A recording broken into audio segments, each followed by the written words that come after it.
Yo tout le monde, j'espère que vous allez bien. On se retrouve aujourd'hui pour une toute nouvelle vidéo et aujourd'hui je vais vous proposer un nouveau concept qui n'existe pas sur YouTube. L'objectif de ce concept, ça va être tout simplement de créer notre propre sanctuaire, vous et moi. Donc pour ce concept, on va se baser sur plusieurs œuvres, avec bien sûr la série de base, donc Senseiya Original, Senseiya Omega aussi, avec Senseiya The Lost Canvas, et pour terminer, Senseiya Next Dimension. L'objectif de ce concept sera donc de sélectionner pour chaque maison un gardien principal, un remplaçant et un réserviste. On va donc partir pour ce tout nouveau concept inédit, c'est parti. On va donc commencer par présenter les chevaliers du bélier que j'ai sélectionnés. J'en ai sélectionné 3, donc Xion, Mou et Kiki du bélier. Pour Xion, c'est assez spécial, on ne prendra pas la version de The Lost Canvas, parce que la version de The Lost Canvas est tout simplement très ressemblante à celle de Next Dimension. Donc pour Xion, bien sûr, donc, sa version de Next Dimension et de Senseiya classique est la même, puisque c'est le même personnage sur la même œuvre qui est donc canon. Pour parler du personnage en lui-même, Xion c'est quelqu'un qui est calme et sage. Il a été promu au rang de chevalier d'or juste avant la précédente guerre sainte, et est nommé Grand Pope par Athéna juste après, puisqu'il est l'un des 2 derniers survivants. D'ailleurs, il a l'air d'être assez proche d'Athéna, puisqu'il est le seul à être au courant que la statue d'Athéna dissimule son armure sacrée de déesse.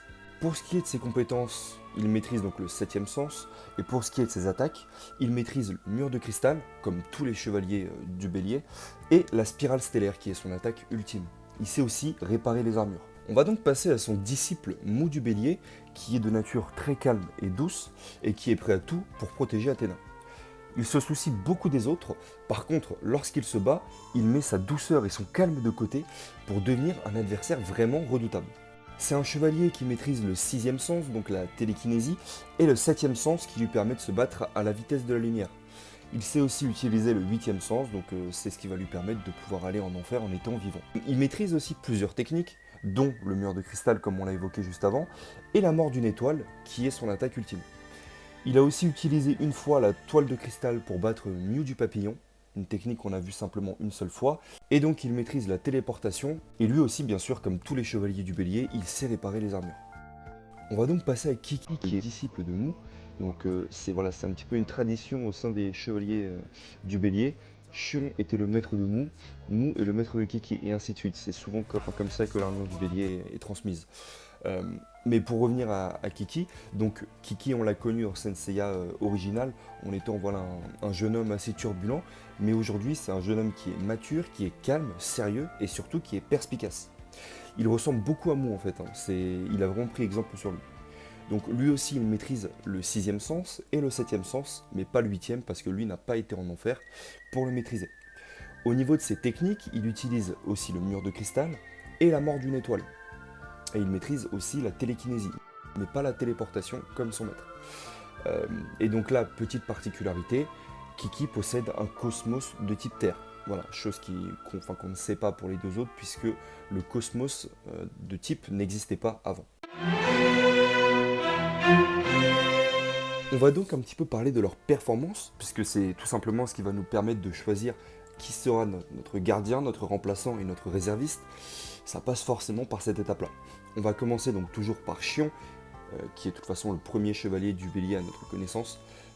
Et durant la précédente guerre sainte, puisque c'est là où on le voit se battre pour la première fois, il se bat aux côtés de Doko et Tenma contre Vermeer du Griffon, qui est donc un des 3 juges des enfers de cette époque.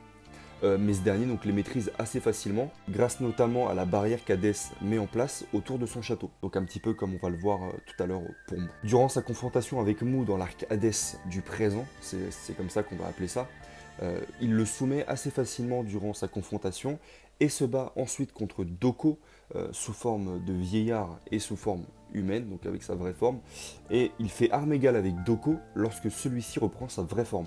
Donc ça c'est un combat qui est assez intéressant.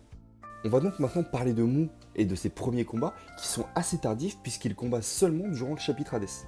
On ne le voit pas se battre avant.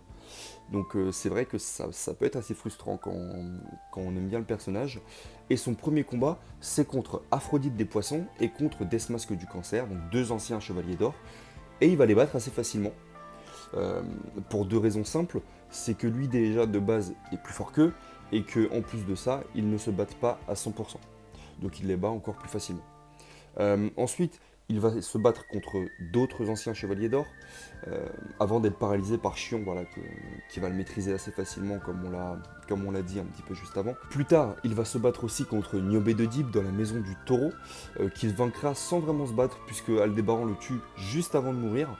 Et Niobé gardera, on va dire, la mort un petit peu en lui avant d'exploser sous les coups qu'Aldébaran lui a portés précédemment.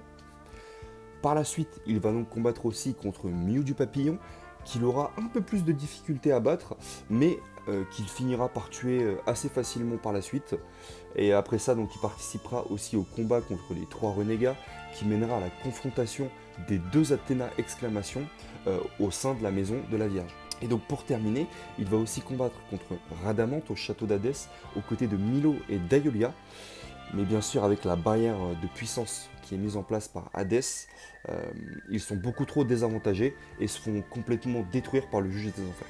On va donc terminer par Kiki, qui montre ses capacités de combattant seulement lors de la saison 2, un petit peu comme Mou, il tarde un petit peu à les montrer, et lors de la saison 2 justement, il affrontera le palassin Dioné du Fouet, Snake Plasma, et l'humiliera en détruisant son armure en la touchant simplement d'un seul doigt. Après ça, Dioné refuse d'accepter sa défaite, et de tenir son engagement de quitter les lieux si jamais il est battu, et donc Kiki décide de le détruire, tout simplement, lui ainsi que son armée. On le reverra se battre un petit peu plus tard contre Hyperion, qui est un des 4 palassins de premier rang au service de Pallas. Un combat durant lequel il aura recours avec Fudo et Shiryu à l'Athéna exclamation. Parce qu'ils ont essayé tous les 3 de l'attaquer en solo ou alors avec des attaques combinées, mais ça n'a pas marché parce qu'Hyperion était trop fort. Et donc du coup ils auront recours à l'Athéna exclamation pour en venir à bout. On va donc passer à la grande question, à savoir qui gardera mon sanctuaire. Et franchement, c'est un choix qui n'est pas facile du tout et qui a été très difficile. Car les 3 sont très puissants, il n'y en a pas un qui est beaucoup plus fort ou beaucoup moins fort qu'un autre. Les 3 sont à peu près d'un niveau équivalent. Mais bien sûr, j'ai dû faire des choix puisque c'est le concept de cette vidéo. On va commencer par le réserviste où j'ai choisi de mettre Kiki. Tout simplement car c'est celui qui a le moins d'expérience en tant que combattant parmi les 3. Et puis, il n'a pas eu beaucoup de combats, tout simplement. Et le seul combat contre un ennemi puissant contre lequel il a participé, il a dû utiliser, avec les 2 autres chevaliers d'or bien sûr, l'Athéna exclamation. Évidemment, on peut aussi parler du fait qu'il est capable de détruire d'un seul doigt les armures, comme il l'a fait avec Dioné. Mais est-ce que c'est vraiment suffisant pour pouvoir le mettre à la première ou à la deuxième place? Et ben, je ne suis pas sûr, même si c'est possible qu'il puisse le faire avec toutes les armures, je ne sais pas si c'est suffisant pour pouvoir le faire. Mais c'est un chevalier, encore une fois, qui est très puissant, qui aurait mérité d'être plus haut. Et avec des chevaliers d'or très puissants comme Mu et Shion, il aurait certainement été au-dessus si jamais ça n'avait pas été eux. On va donc passer au remplaçant où j'ai décidé de mettre Shion, car on ne l'a jamais quasiment vu se battre pour de vrai. Et même si on sait que Shion est très fort au présent, on ne sait pas à quel point, car lors de la précédente guerre sainte, il vient seulement d'être promu chevalier d'or, et se fait à chaque fois maîtriser assez rapidement.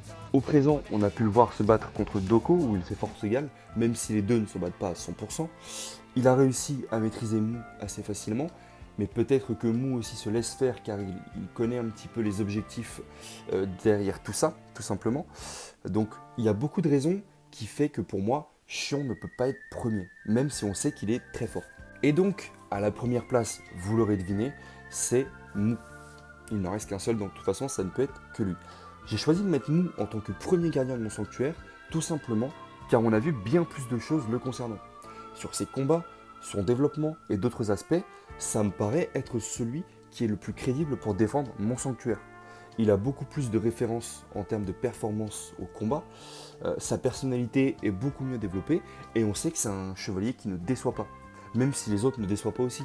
Mais on en a vu beaucoup plus de Mu, donc ça nous permet aussi de pouvoir affirmer beaucoup plus facilement que c'est celui qui garderait le mieux la maison du bélier.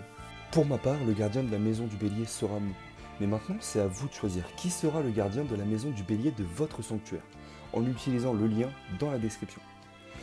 Le résultat sera bien sûr partagé lors du prochain épisode, où justement, je vous dirai selon les résultats, qui sera votre gardien titulaire, remplaçant et réserviste. On arrive maintenant à la fin de cette vidéo. J'espère qu'elle vous aura plu. Si c'est le cas, abonnez-vous, likez cette vidéo afin de m'aider à faire grandir la chaîne. Donnez-moi aussi des thèmes de vidéos que vous aimeriez voir dans l'espace commentaire. Et nous, on se retrouve prochainement pour une toute nouvelle vidéo. Salut tout le monde. 燃やせ奇跡を起こせ傷ついた